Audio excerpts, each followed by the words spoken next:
If the telepathy tapes left you amazed, skeptical, or simply wondering, is this really possible? Then this episode is for you. The Telepathy Tapes has become one of the most talked about podcasts of our time, revealing information so sensational they've set comment sections on fire. The internet is buzzing, listeners are fired up, and the opinions are all over the map. It starts out slowly, laying the groundwork, but as the episodes unfold, things get juicier, the questions get deeper, the mysteries are more mind-bending, and before you know it, you are hooked. But it leaves you with many unanswered questions, and you don't really know what to believe. If that happened to you, you are not alone. Many of you who have listened to the mind-boggling stories in telepathy tapes now find yourselves at a crossroads, deciding whether to embrace or dismiss what you've just heard. I faced a similar turning point years ago, when I had my first encounter with psi abilities. Here is that story. At an early age of 18, life went horribly wrong for me, as I found myself homeless and struggling to survive. Somewhere along that period of endless struggle, I realized the value of acquiring knowledge and skills. The more knowledge and skills I acquired, the better my life became.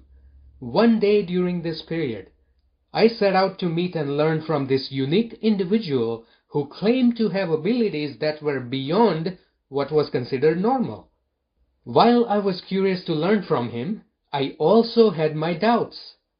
The meeting was set to take place in New York City, a closed-door seminar where I would be learning from him. At the time, I lived far from the city, which meant waking up painfully early, getting ready, making the long drive into Manhattan, battling the chaos of city traffic, and somehow finding parking all before the meeting time. The stress of it all kept me tossing and turning the night before, and I woke up completely drained. To top it off, I had recently given up caffeine as part of my wellness commitment, so I did not even have my coffee boost to help me through. Somehow, I dragged myself to the city, barely made it in time, and collapsed into a chair thinking, this guy better be worth all this trouble. He finally entered the room, and must have sensed my fatigue because one of the first things he did was to put us into his version of a guided meditation. I was already familiar with guided meditation, but his version was very different. I remember just the first few minutes of the meditation, and then I blacked out. When my awareness returned, I heard him say, "Take a look at the clock. Almost an hour has passed, but it may feel like only a few minutes to you." He was right. It only felt like minutes, yet an hour had passed. What truly shocked me was how my body felt. All of my fatigue had completely vanished, and my body was literally buzzing for hours. For the rest of the seminar, I watched in awe as he demonstrated several of his psi abilities: reading thoughts, precognition, locating hidden objects, acting as a human lie detector, and more. It was like witnessing the impossible become real right in front of my eyes. I was blown away. What he was teaching me made so much sense, and I could instantly see its value. In my life, I had already been burned by liars and manipulators, so I thought, what if I had the ability to detect when somebody was lying? That one skill alone could protect me and give me a powerful edge, so I started learning from him. Soon after, at a social gathering, I proudly shared with my friends what I was learning, and their reactions shocked me. Instead of curiosity, I was met with disbelief. They brushed off these psi abilities as some kind of trickery or pseudoscience. Some even thought I was getting scammed. I was totally confused. I found myself at the same crossroads that many of you have reached after listening to the telepathy tapes, torn between what you want to believe and what others want you to believe. So, what did I do? My challenge was that I had always been a man of science, And now, something within me was calling me towards belief in spiritual woo-woo. The question that I needed to answer was if science and spiritual can coexist. So I looked around for the answer. Luckily, I didn't have to look too far. I found another man of science, a billionaire genius by the name of Steve Jobs. Yes, the visionary founder of Apple computers and iPhones, who worked with science and tech all of his life.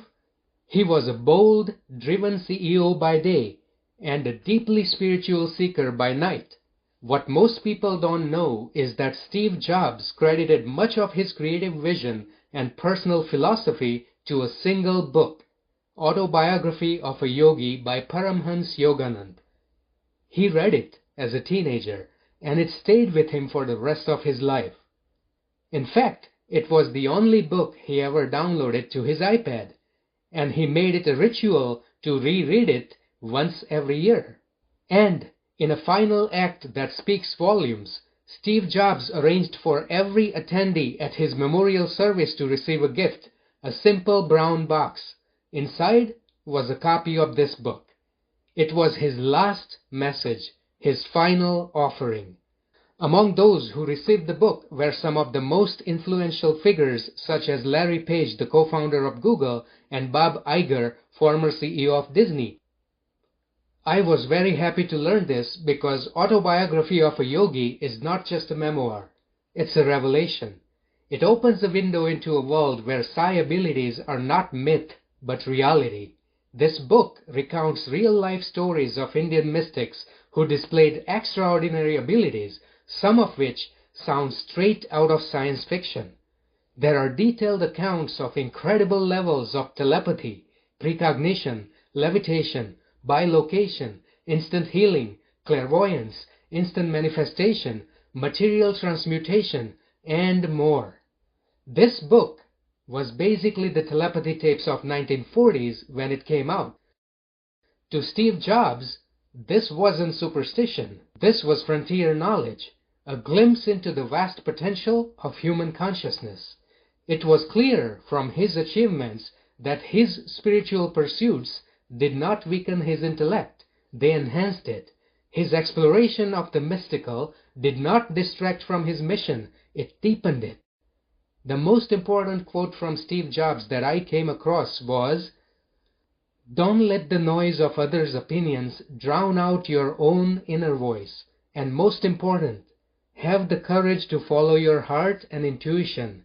They somehow already know what you truly want to become." That quote felt like direct guidance to me. That's when I stopped trying to choose between science and spiritual and instead chose to combine them just like Steve Jobs. The story of Steve Jobs really resonated with me because I was also a CEO of a tech company at the time, and it provided the exact answers I was looking for. My wife and I devoted ourselves to deepening both our scientific knowledge and our spiritual practices. Fast forward a few years and the same me, who was once homeless and struggling just to survive, retired at age 40 to live the life of our dreams with my wife Soni. By integrating science and spirit, we did not just achieve our dreams, we also developed several psi abilities of our own. One of them is the ability to access the collective consciousness of Source. Just like most of you, we were not born with these abilities. They resulted from profound spiritual practices and personal transformation. If you're curious about how that unfolded, we've shared the full story on our website and YouTube channel. Many of our listeners came to us seeking answers, and answers we have for sure. As individuals with psi abilities, we have collected the unanswered questions that still echo in the minds of listeners. Today, we bring those questions to Source. This isn't just commentary. This is a Q&A unlike any other. Direct insights from the collective consciousness of the universe. We are beyond excited to share what came through with the intention of helping those that are seeking answers. Whether you are a believer or a skeptic, Prepare to experience the telepathy tapes in a whole new light. We're diving deeper into the extraordinary, blending real-life experiences and scientific insights with the infinite intelligence of Source to explore what's true, what's possible, and what comes next. Now that you know our background, let's talk about how we will answer unresolved questions from telepathy tapes. They will be answered through my wife Soni while she is in full Source mode, meaning the voice and the words you'll hear are not hers, but the collective consciousness of Source speaking through her body. Throughout this series, most of the questions will be answered in this way. However, some of them will be answered by me without being in the Source mode, but still drawing from the Source wisdom that now lives within me. Don't worry if any of this sounds confusing. All of it will become very clear as we progress. With that in mind, let me answer the first question. What is telepathy and how does it work? The term telepathy was first coined in 1882 by Frederick Myers, one of the founders of the Society for Psychical Research. He introduced it as a clearer alternative to the fuzzy phrases of the time like mind reading. But it didn't go as intended. Fast forward to today, and the word telepathy often triggers fear or skepticism. Most people imagine someone breaking into the private vault of their mind and thoughts, uninvited, intrusive, and even creepy. That idea is categorically wrong. What if I told you telepathy is not about invasion? Let me paint a better picture for you. Quantum physics and atomic spectroscopy have revealed that everything in the universe, on Earth and beyond, is made up of atoms, and each atom has a unique spectral fingerprint. These fingerprints result from the specific ways atoms absorb and emit light, determined by their electronic structure. Atoms are also the building blocks of elements. For example, the oxygen we breathe is typically found as O2, a molecule composed of two oxygen atoms bonded together. When atoms are combined to form molecules, the resulting structure develops its own unique spectral fingerprint. That's why an individual oxygen atom O and an oxygen molecule O2 have different spectral fingerprints. Is everyone with me so far? This is fundamental physics. Atoms build everything, from rocks and rivers to plants, animals, and even humans. When atoms combine, the resulting structures produce their own unique fingerprints. So, it's only logical to think that each human being, composed of countless atoms combined, may also produce a unique fingerprint of some sort. If that is true, modern scientific discoveries beautifully align with the timeless spiritual wisdom. Everything in our universe is energy vibrating at specific frequencies. At any given moment, every human being radiates a unique energetic fingerprint, which is a blend of their physical constitution, thoughts, emotions, intentions, and other data. While some of you may be hearing this for the first time, this isn't exactly a secret. Those who have studied the law of attraction, the foundational universal law that governs the very fabric of our reality, know this powerful truth. Just like a radio tower broadcasts a signal, each of us is constantly transmitting a frequency, a personal blend of our energy that shapes the experiences we attract, the people we meet, and the reality we create. And this isn't just spiritual poetry, it is backed by science. Neuroscience shows that our brains emit measurable electrical patterns, brain waves like alpha, beta, and delta, depending upon the state of our consciousness. Likewise, research into the heart coherence reveals that our emotions affect the electromagnetic field of the heart, which extends beyond the body and can influence others. These brain and heart signals are part of our overall energetic broadcast. So when someone says, "I got a weird vibe from that person," it's not just a feeling, it's a perception of real subtle signals. You're already tuning into these frequencies, even if you're not consciously aware of it. And that's exactly what's happening with telepathic gifted children. They're not invading the private vault of anyone's mind and thoughts. They're simply tuning in to the natural energetic broadcasts that people emit all the time, like turning on a radio and hearing a station that's already playing. Human beings are both broadcasters and receivers of energy, frequency, and vibration. And those with heightened sensitivity or psi abilities can perceive these signals with remarkable clarity. So, as described in episode 1 of Telepathy Tapes, when Mia's mother holds a specific number in her mind, that number becomes part of her broadcast. Mia simply tunes in to the broadcast from her mother and identifies that number held in her thoughts. When telepathic people communicate, they're simply tuning into and responding to each other's energetic broadcasts. This is the exact same way my wife and I communicate with the consciousness of Source. In our teachings, we call this vibrational communication, the highest, purest, and most efficient form of communication in the universe. It is seamless, instantaneous, and understood perfectly by both parties. There are no misunderstandings, no language barriers, just direct energetic knowing.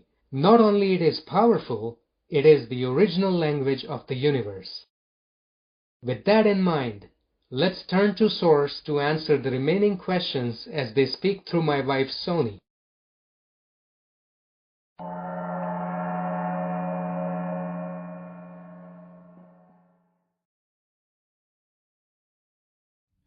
So how does telepathy actually work? Do you have to be, say, in the same room so they can see the expression on your face? Or could you be somewhere else in the house? Or do you think you could be miles away, someplace in a different state or even a different country?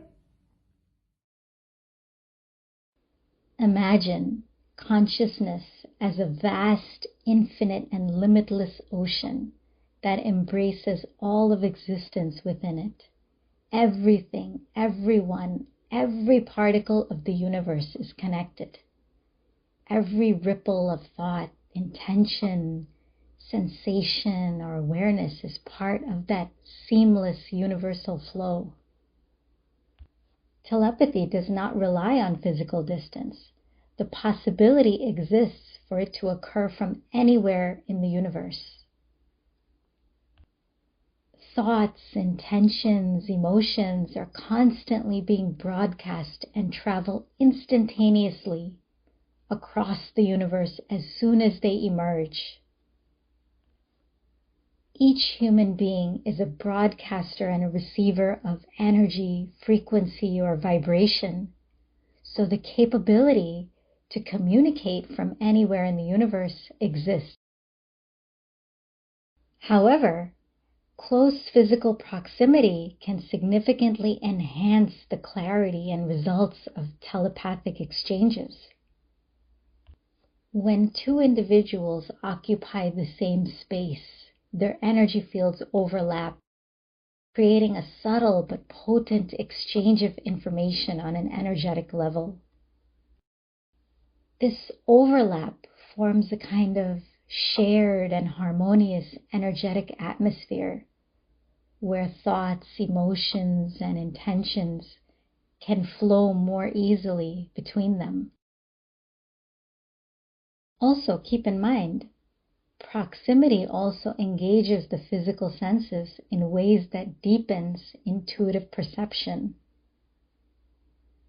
Those small cues, body language, posture, tone of voice, and even the rhythm of someone's breath becomes part of an energetic data stream that the mind is constantly interpreting.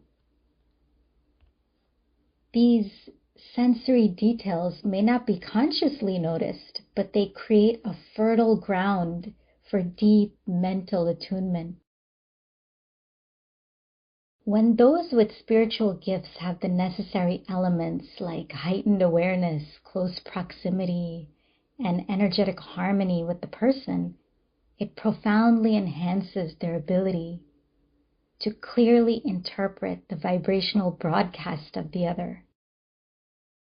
When people live together or spend a lot of time in each other's presence, a kind of energetic knowingness or bond develops over time. This bond further reinforces the energetic harmony and connection. The mind learns to seamlessly recognize patterns in the other person's mental and emotional state, making telepathy feel like second nature. In such an environment, telepathy is more about simply receiving what's already available, like turning on the radio and hearing what is being broadcast. In this way, physical closeness creates both the fertile conditions and the attentiveness required for fluent telepathic communication to flourish.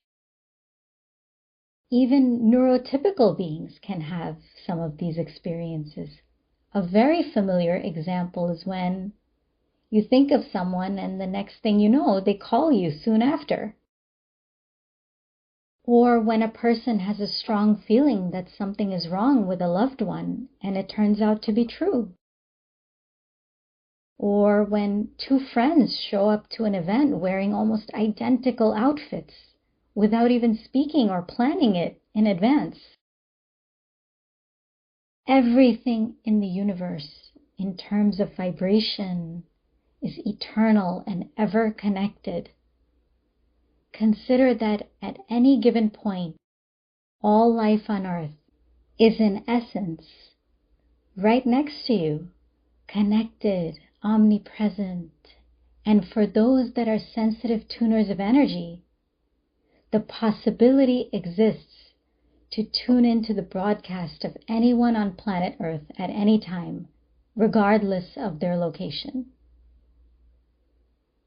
A deep, intuitive resonance and bond can form between people, strengthening their connection and allowing their ability to tune into one another to grow profoundly over time.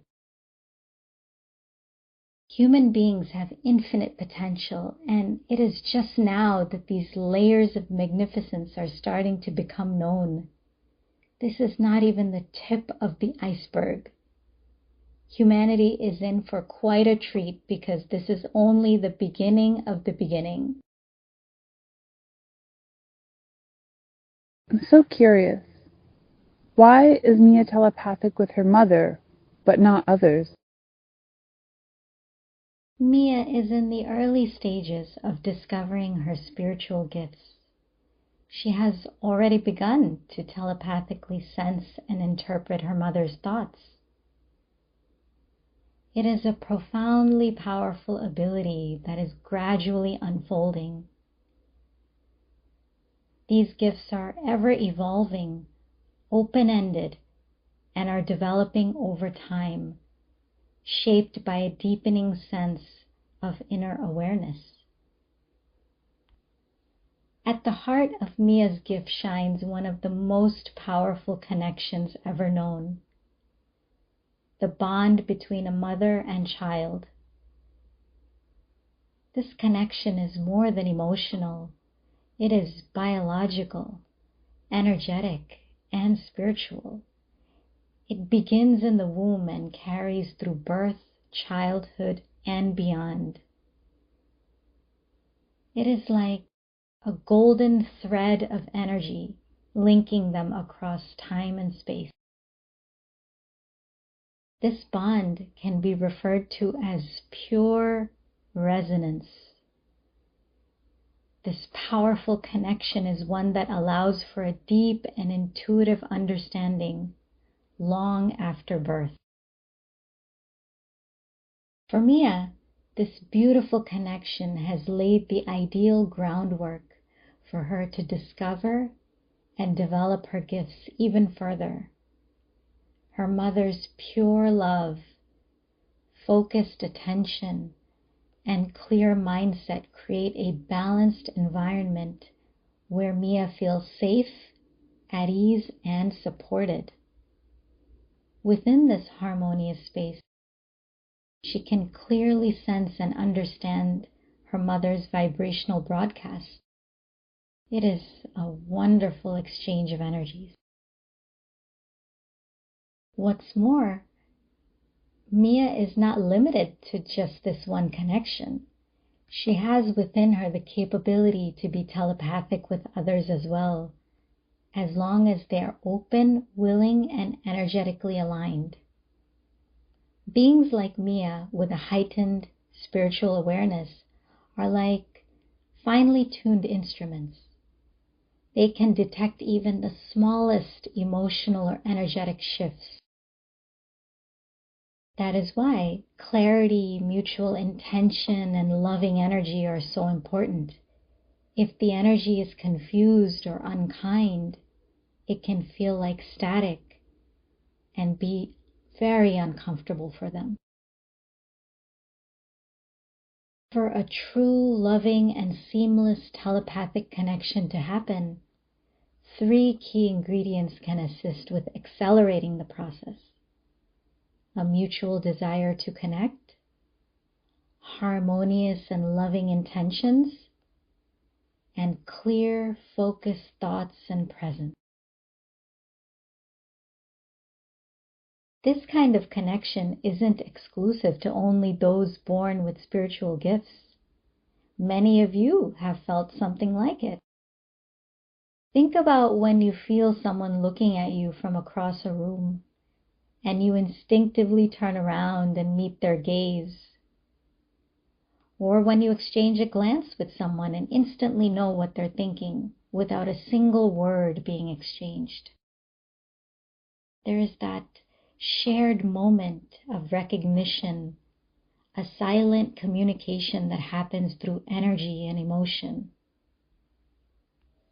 What about couples who have been together for many, many years?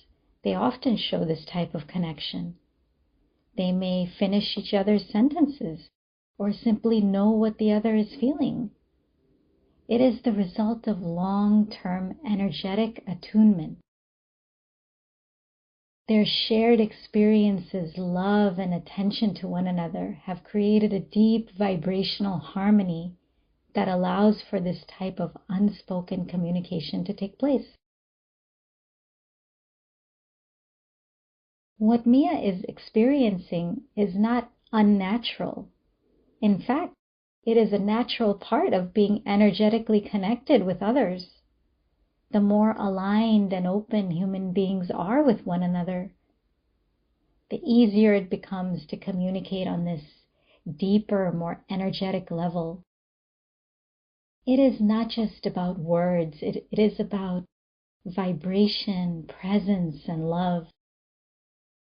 As Mia continues on her journey, her abilities will likely expand, shaped by her surroundings and interactions. She is part of a growing wave of beings who remember how to tune into the pure language of energy. Mia's story is a wonderful reminder that these abilities live within all of you, and that with love, presence, and intention, everyone can learn to listen more deeply to the unspoken and awaken the magnificence within that is eager to be discovered.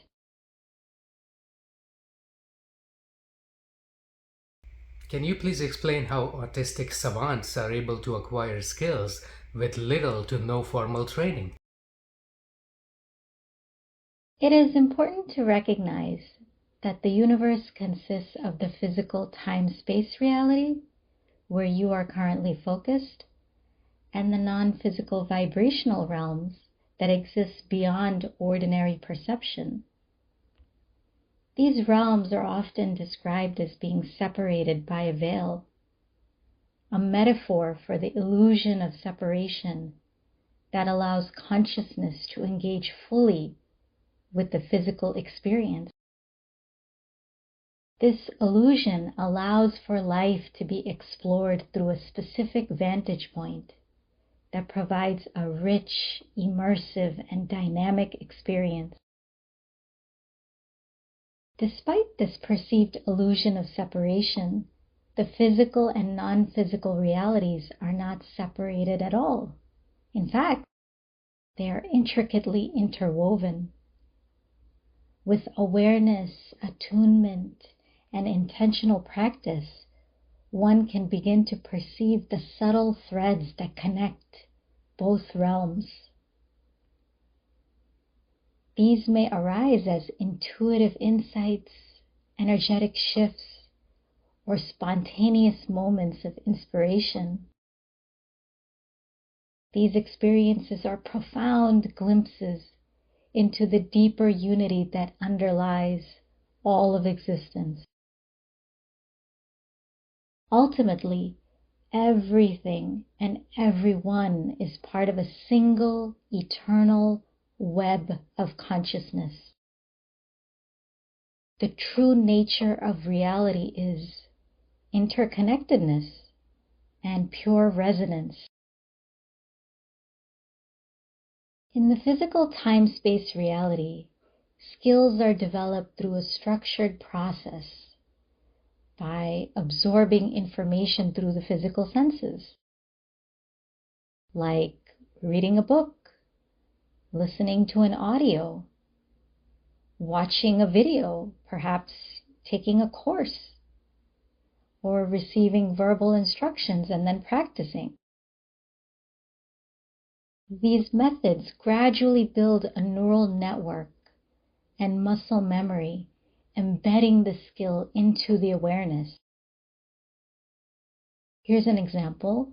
Mastering the piano typically requires years of lessons and consistent practice, and that process gradually weaves the skill into the fabric of your being. Autistic savants, however, have the ability to access and utilize skills from the vibrational realm. The vibrational realm contains all collective knowledge, skills, thoughts, and experiences of those who have come before, and even those that exist right now. In our teachings, we refer to this collective knowledge as the universal archives. Autistic savants are often less grounded in the physical world and more focused in the non-physical, allowing them to move through this vibrational realm effortlessly to access various parts of it, including the universal archives. Therefore, they have the means to access a particular skill in the universal archives and utilizing it. As an example, you can think of it as streaming a skill from the cloud. Let's emphasize that savants may have certain affinities resulting from their biological wiring. For instance, when a savant with a biological affinity for music wants to play the piano, they may intuitively tap into a specific segment of the universal archives where the essence of piano playing skills exist, and from there begin streaming it. In doing so, in those moments, they embody the vibration and the energy of a master pianist. Their entire body language often shifts visibly, as if another presence has momentarily stepped in. This remarkable process bypasses conventional learning altogether, enabling savants to access and express extraordinary abilities with little or no formal training. A powerful example of this phenomenon can be seen on YouTube in the viral video of Cody Lee, a blind autistic singer who stunned the judges on America's Got Talent and even earned the golden buzzer. The moment he begins to play the piano and sing, his body language changes completely, and what we experience is the presence of a skilled pianist and an incredibly talented singer. Cody's transformation on stage beautifully demonstrates how autistic savants can effortlessly connect with the universal archives and stream their desired craft. When there is a natural affinity for a particular subject, such as music, the biological wiring is aligned, and there is accessibility of the universal archives. The manifestation that occurs is musical genius. As we speak through Soni, a very similar process of streaming our collective consciousness is taking place. In other words, it is also possible for neurotypical individuals to refine their abilities to access and utilize skills in this way.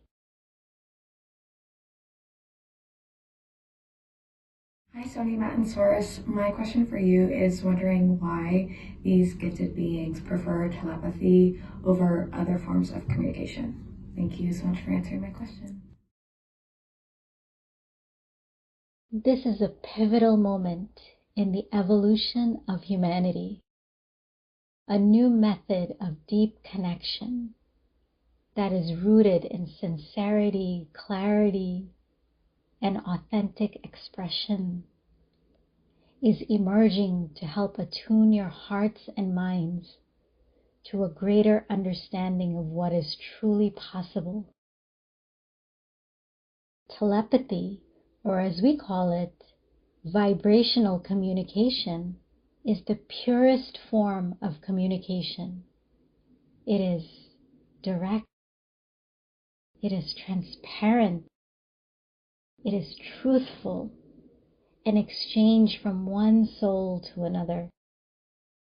Telepathy transcends the limitations of your dense physical reality and taps into a universal language understood innately by the spirit within every being. This beautiful form of communication bypasses the filters of spoken language and carefully chosen words. There are no masks, no room for misinterpretation. It is a pure, honest, and energetic transmission.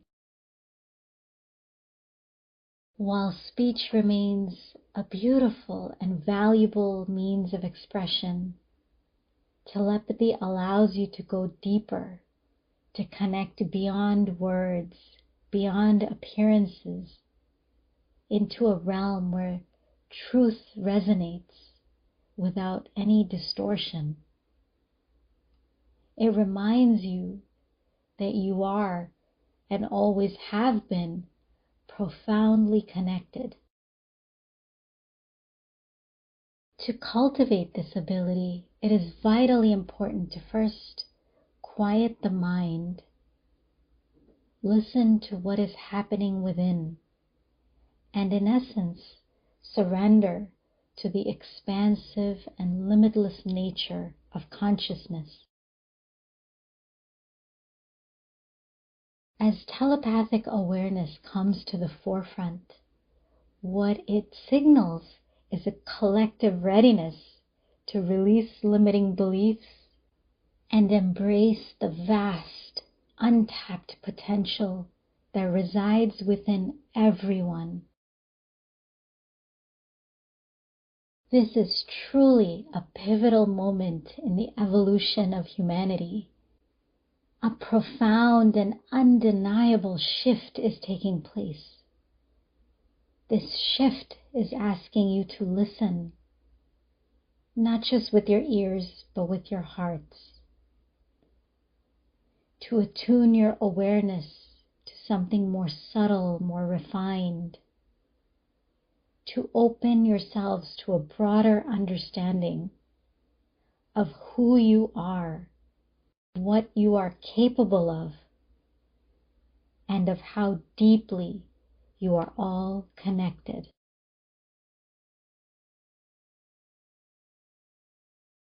Thank you, Soni, Matt, and Source, for providing all of these answers to the telepathy tapes for us. One question that I have is, with regards to Maya, how was she able to recall experiences from being a newborn? I think she even said she had memories from inside her mother's womb. To answer the question of how Mia is able to recall memories from when she was just a few months old, or even earlier, during stages of development that most individuals generally cannot remember, we need to look at the nature of consciousness and awareness from the moment of conception. As soon as conception occurs, the cluster of cells that begin to form already embody the intelligence of the universe, as they are an extension of that intelligence. From the very beginning, they are fully aware of what is happening, what stage they are in, and what developments will follow. As the embryo grows into a fetus and the fetus prepares for birth, this intelligence continues to expand. The developing being becomes increasingly aware, not only of itself, but also fully receptive to the environment. This includes the mother's experiences during pregnancy, the various energies that she encounters, any fluctuations in temperature, the food and beverages she consumes, her thoughts, emotions, and feelings, the geographic locations she moves through, every breath, every emotion, every sensation, every experience the mother has is recorded at the consciousness, energetic, and cellular level of the developing child. By the time the baby is born, an extraordinary amount of information has already been accumulated. The scope of what has been recorded is beyond what words can fully describe. Mia, like other beings who are more attuned to the consciousness or vibrational realm, are not fully grounded in the body. She is more focused in the world of consciousness. In this state, accessibility of information is far more expansive than it is for someone who is fully anchored in the physical body. This vibrational focus allows Mia to recall not only memories from within the womb and early infancy, all information from the womb, the birth, and onward is stored as a permanent record in the universal archives. Those who are attuned to the vibrational realm can access these records with ease. They can tune into this deep reservoir of records and memories and retrieve them and experience them vividly because this information is always accessible. So, to recap, Mia can access the earliest memories from the womb and earliest weeks of life because that information is readily available in the universal archives. She is not fully grounded in the body, so her accessibility of information is infinitely more vast than someone that is fully grounded. She can draw from a far more expansive field of knowledge. She can not only recall memories from the womb and the earliest weeks of life, but can also access even detailed information about what each of her individual cells were experiencing during that time. Every cell is fully conscious, engaged, and actively recording and processing information at any given point. My second question is, why does Mia see people that are not visible to others? Thank you.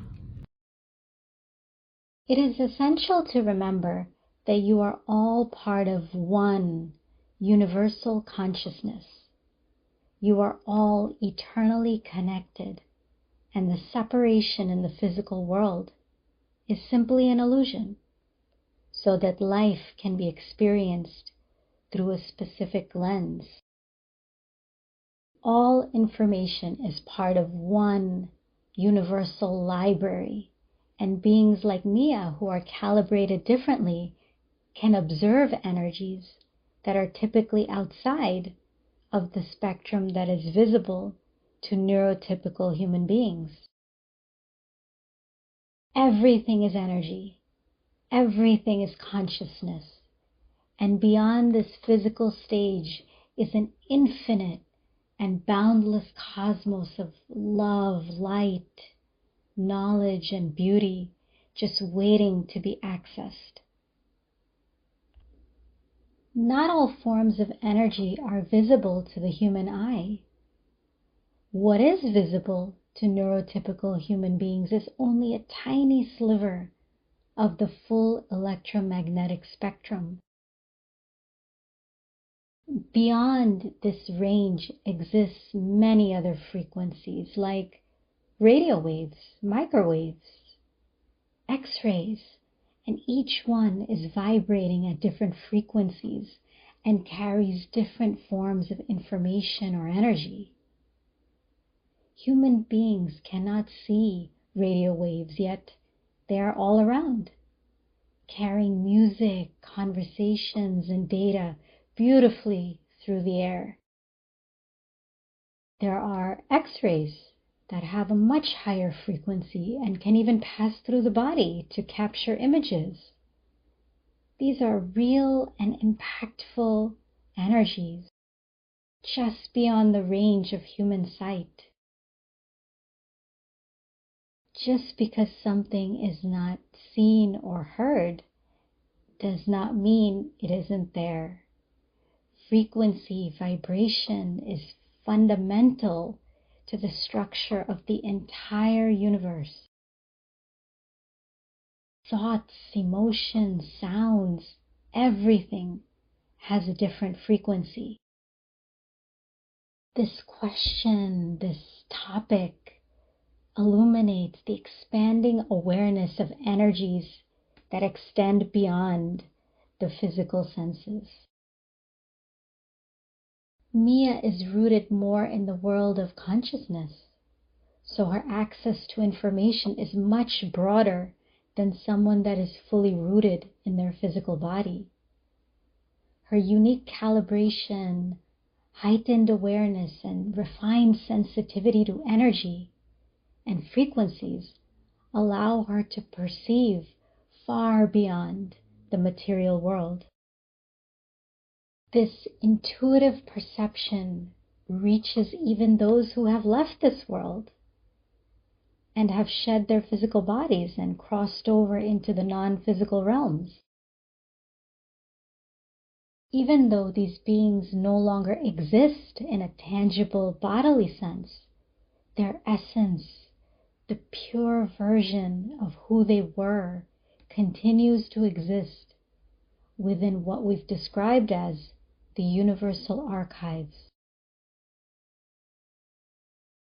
This vast energetic database or repository holds the essence, the memories, the wisdom, and vibrational signatures of all that have ever lived.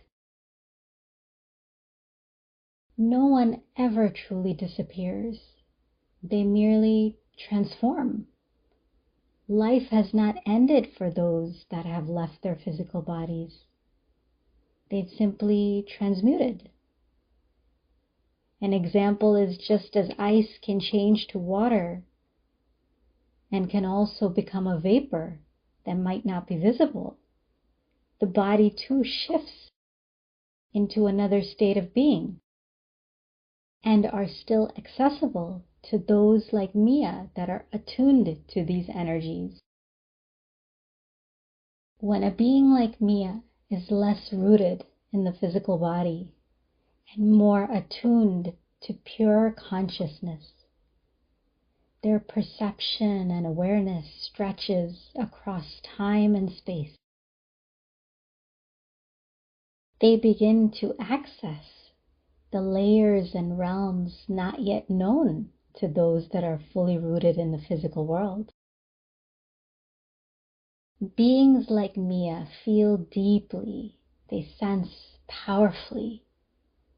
They can see the unseen because of their unique wiring and powerful connection with the world of consciousness. This is where communication transforms into a language that is telepathic, energetic, and vibrational. Mia does not look at the world the same way others do because she is not bound to the same filters. Her consciousness flows more freely because it is less tethered to the denseness of the physical world.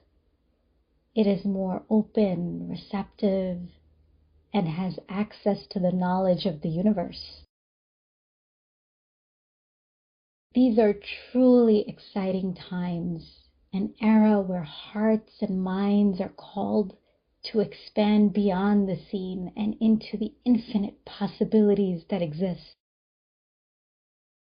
For those who are ready, this is not just a journey, but a breathtaking unfolding, truly a beautiful path of self-discovery, evolution, and a powerful realization of what human beings are truly capable of.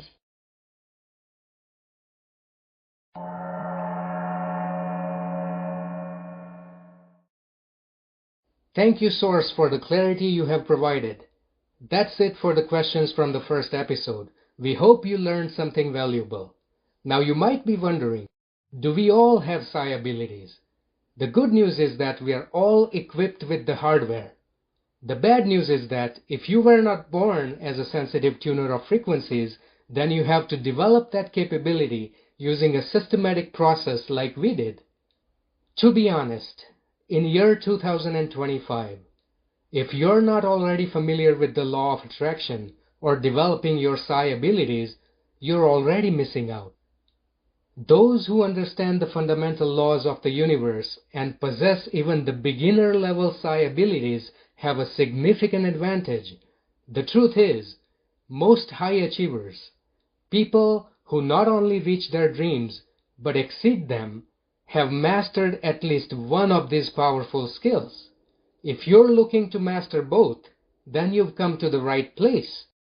You can download our ebook on how to develop these skills absolutely free from our website at sonimetandsource.com. Not only does it provide the foundation for developing psi abilities, it also includes a step-by-step guide on how to develop 3 of the most desired psi abilities. That website is spelled sonimatandsource.com. We will also include a link somewhere in the description if the platform allows it. That's it for this episode. We would recommend you watch these episodes on YouTube to get full video effects. Those that are curious about the mystery man with psi abilities that I met in New York and learned from, we will reveal his identity in the next episode. He is pretty amazing, and you might even know him because he's famous. Thank you for listening, and have a fantastic day.